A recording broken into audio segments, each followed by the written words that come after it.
Hi guys, आज हम लोग 2010 में आई हुई सुपरनैचुरल हॉरर फिल्म इंसीडियस को यहाँ पे रिकैप करेंगे। ये मूवी डायरेक्टेड है जेम्स वॉन के द्वारा और इसके 5 पार्ट्स आ चुके हैं, तो हम बारी बारी सारे पार्ट्स को यहाँ पे रिकैप करने वाले हैं। हमारे यहाँ पे मूवी की शुरुआत होती है और हम एक परिवार को यहाँ फॉलो करते हैं जिसमें रिने और जॉश लैम्बर्ट की फैमिली को दिखाया जा रहा है। मालूम चलता है कि रिने और जॉश के यहाँ पे 3 बच्चे हैं, जिसमें से एक का नाम है डाल्टन, एक का नाम है फॉस्टर और उनकी एक छोटी सी इन्फेंट बेटी भी है जिसका नाम है कैली। और ये लोग एक नए घर में शिफ्ट होते हैं, मगर जल्दी हमें मालूम चलता है कि डाल्टन यहाँ पे एक तरीके के कोमा में जा चुका है। और ऐसा इसलिए होता है क्योंकि उसको जब वो एटिक में जाता है तो कोई मिस्टीरियस सी चीज से उसका आमना सामना हो जाता है, जिसके बाद वहाँ पे अलग अलग पैरानॉर्मल एक्टिविटीज उस घर में होनी शुरू हो जाती हैं। और ऐसा होने की वजह से यहाँ पे जो परिवार है वो सोचने लगता है कि उनका जो घर है पूरा क्या पूरा वो हॉन्टेड है। और ऐसा हॉन्टेड उनको लगता है घर, इस वजह से वो एक और नए घर में शिफ्ट होते हैं, जिससे कि जो भी वहाँ पुराने घर में उनके साथ चल रहा है वो वहीं रह जाएगा। मगर अनफॉर्चुनेटली जब वो लोग नए घर में भी शिफ्ट होते हैं तो जो भी वहाँ पे डार्क एनर्जी थी वो उनको उनके नए घर में भी फॉलो कर लेती है।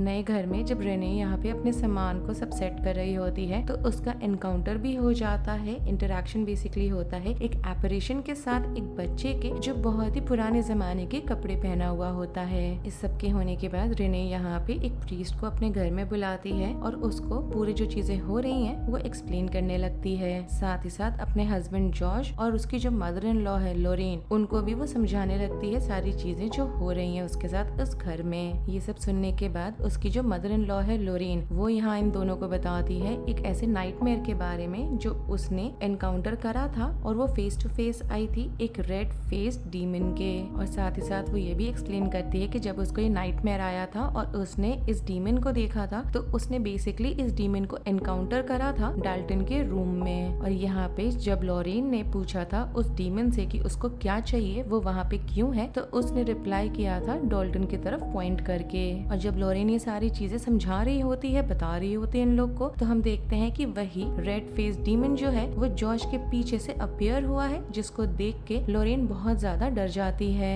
अचानक से उनके घर में ऊपर की तरफ से अजीब अजीब सी आवाजें होने लगती हैं और जो पूरा परिवार है वो डाल्टन के रूम में भागता हुआ जाता है। और जब वो लोग वहाँ पहुँचते हैं तो पूरे कमरे का सामान इधर उधर फेंका हुआ होता है। ये होने के बाद लोरेन यहाँ पे एक पैरानॉर्मल टीम को, जिसको वो पहले से जानती है, उन्हें कांटेक्ट करती है। और उनकी जो मेन लीडर है यहाँ पे, जो इस ग्रुप को हेड कर रही है, उस औरत का नाम होता है एलिस। और उसके साथ 2 पैरानॉर्मल इन्वेस्टिगेटर्स हैं इस टीम में, जिनका नाम है स्पेक एंड टकर। कुछ थोड़ा सा ये लोग इन्वेस्टिगेशन करते हैं घर के अराउंड और एलिस इस कंक्लूजन पर आती है कि डाल्टन यहाँ पे कोमा में नहीं है, बल्कि उसको एक एबिलिटी है एस्ट्रल प्रोजेक्ट करने की। और डाल्टन को इस बारे में नहीं मालूम होता है, इस वजह से वो अपने नींद में ऐसा एस्ट्रल प्रोजेक्शन करता रहता है, क्योंकि उसके लिए जब वो एस्ट्रल प्रोजेक्ट कर रहा है तो उसके लिए ये नॉर्मली उसका सपना चल रहा है। और ऐसे ही एक टाइम पे वो इतना दूर चला गया एस्ट्रल प्रोजेक्ट करके कि वो एक जगह पर जाके फंस गया है जहाँ से वो वापस नहीं आ पा रहा, और उस जगह को रेफर करा जाता है द फर्दर के नाम से।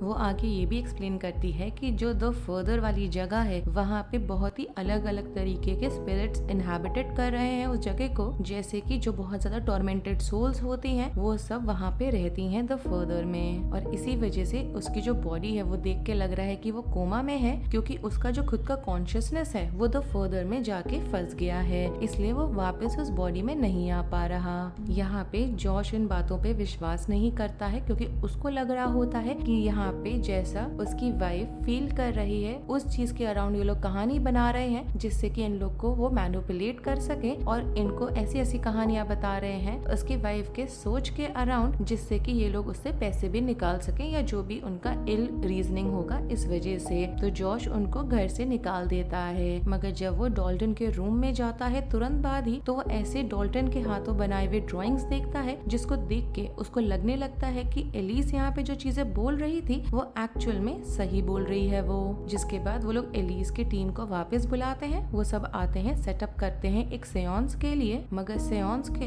होने पे उनको जो सबसे ज्यादा एक्सट्रीम उनका फियर था वो सब उनको सच होते हुए दिख रहा होता है, क्योंकि यहाँ पे जो उनको लगा था कि एक डेविल ने यहाँ पे डाल्टन की बॉडी पे कंट्रोल लिया हुआ है स्पिरिट पे बेसिकली वो बात सच हो गई है जो उसको यहाँ उसके स्पिरिट को उसने कंट्रोल किया हुआ है। और इसके तुरंत बाद ही हमें इस मूवी में एक ट्विस्ट मालूम चलता है और वो आता है लॉरेन की तरफ से। वो बताती है कि बचपन में जॉश का भी एस्ट्रल प्रोजेक्शन वाला एबिलिटी हुआ करता था और उसने एलिस की मदद ली थी जिससे कि जॉश इस चीज को भूल जाए, क्योंकि यहाँ पे जॉश ने डाल्टन की तरह ही ऐसे कुछ एंटिटीज के साथ आमना सामना करा था बचपन में, मगर उसको इन चीजों के बारे में अब याद नहीं है क्योंकि उसको जानबूझ के उन यादों को भुलवाया गया है एलिस के द्वारा। मगर यहाँ पे अब डाल्टन को बचाने के लिए जॉश ही है जो एस्ट्रल प्रोजेक्ट करना जानता है, जो द फर्दर में जाके अपने बेटे के स्पिरिट को वापस ला सकता है। जिसके बाद यहाँ जॉश ट्राई करता है एस्ट्रल प्रोजेक्ट करने का